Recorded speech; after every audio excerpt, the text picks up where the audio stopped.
স্বাস্থ্য ভবনকে অন্ধকারে রেখে ভিন রাজ্যের বিভিন্ন ওষুধ সংস্থাকে কোটি কোটি টাকা রক্ত বিক্রির অভিযোগ। অভিযুক্ত কলকাতার নামী কর্পোরেট হাসপাতাল কোঠারির ব্লাড ব্যাংক। গত সোমবার কোঠারি ব্লাড ব্যাংকে হানা দেয় স্বাস্থ্য দপ্তরের টিম। ব্লাড ব্যাংক থেকে বাজেয়াপ্ত করা হয় রক্ত বিক্রি সংক্রান্ত যাবতীয় নথি।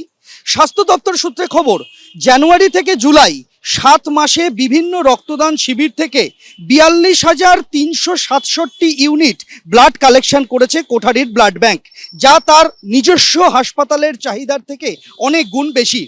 4টি ওষুধ কোম্পানিকে 7 মাসে 3.5 কোটি টাকার বেশি প্লাজমা বিক্রি করেছে কোঠারির ব্লাড ব্যাংক। 7 মাসে মোট 35,125 ইউনিট প্লাজমা বিক্রি করেছে কোঠারি। এর পাশাপাশি এটাও অভিযোগ উঠছে, যতজন স্টাফ এবং চিকিৎসক নথিভুক্ত আছে ব্লাড ব্যাংকের নামে, তার থেকে বেশি অনথিভুক্ত লোককে দিয়ে ব্লাড কালেকশন করা হয়েছে। সিটিএস বা কম্পিটেন্ট টেকনিক্যাল স্টাফের বাইরে 153 জন টেকনিক্যাল স্টাফকে ব্যবহার করা হয়েছে, যা তালিকার বাইরে রয়েছে, এবং লিস্টের বাইরে থাকা অন্তত আরও 50 জন ডাক্তারকে ব্যবহার করা হয়েছে এই সমস্ত রক্তদান শিবিরে, যেটা নিয়ম বহির্ভূত বলে দাবি করছেন স্বাস্থ্য দপ্তরের আধিকারিকরা।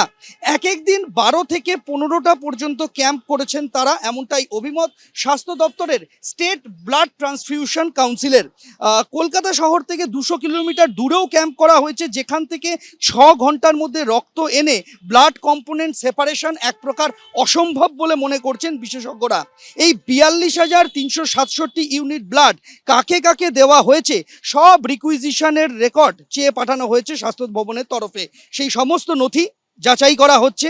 আর এবার তদন্ত শেষ না হওয়া পর্যন্ত কোঠারির ব্লাড ব্যাংকের যাবতীয় রক্তদান শিবির থেকে রক্ত সংগ্রহের ওপর নিষেধাজ্ঞা জারি হলো সরকারের তরফে। স্বাস্থ্য ভবনের সন্দেহ, বাড়তি প্লাজমার জন্য বেশি ব্লাড কালেকশন করা হয়েছে ক্যাম্প থেকে। তবে এসবিটিসির কাছে কোঠারির দাবি, প্লাজমা বিক্রি করলেও তারা লোহিত রক্তকণিকা রাজ্যের বাইরে বিক্রি করেননি।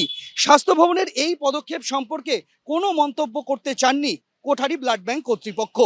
দিব্যেন্দু সিংহর সঙ্গে সন্দীপ সরকার, এবিপি আনন্দ, কলকাতা।